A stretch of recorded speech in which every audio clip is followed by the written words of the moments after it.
Hello, I'm Paul Brown.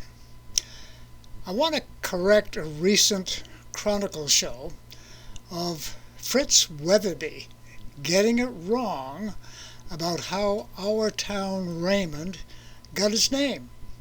As Fritz would say, here's the story.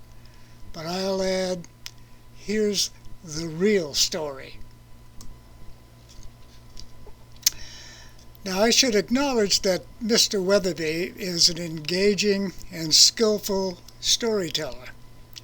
He knows his New Hampshire history reasonably well, as a general rule. So, how did Mr. Weatherby get it wrong? He probably relied on a book partly written by Elmer Munson Hunt in the late 1960s that the town was named after a Captain Raymond, who had commanded some soldiers to fight in Canada. Well, it is true that a town was named after the captain, but it was Raymond, Maine, when Maine was still a part of Massachusetts. Raymond, Maine brags about it on their website. So here's the real story. Raymond was originally known as Freetown and a part of Chester. In his History of Old Chester from 1719 to 1869, Benjamin Chase, the author, describes Raymond's early days. He refers to Freetown numerous times, and in particular the vote that set Freetown off as a separate town.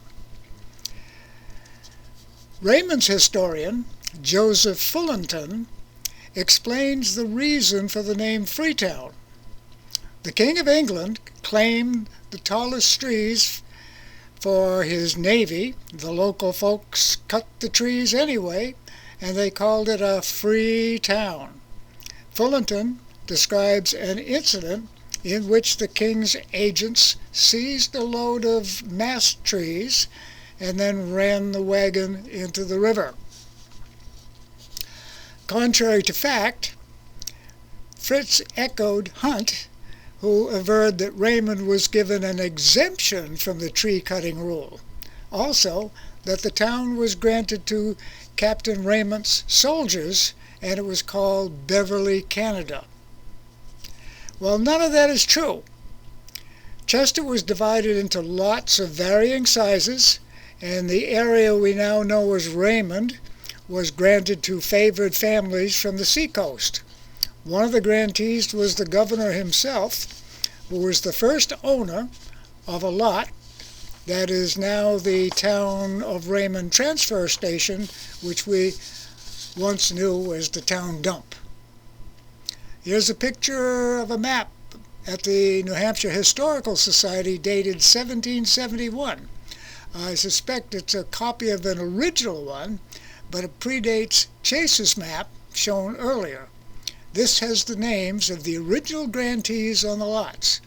No soldiers as far as I can see. So how did we get the name Raymond? And here's how Mr. Fullerton explains it.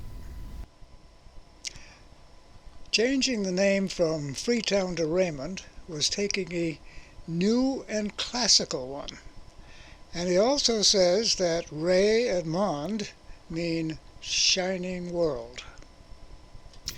I think the history of a community is important to the community, especially an accurate history. Now, a bunch of miscreants who were willing to snitch the king's trees establish a culture of sorts. But then, somewhere along the line, they thought that they would take a name that was a bit more cultured. And to Fritz Weatherby, I hope I wasn't being too condescending. Till next time.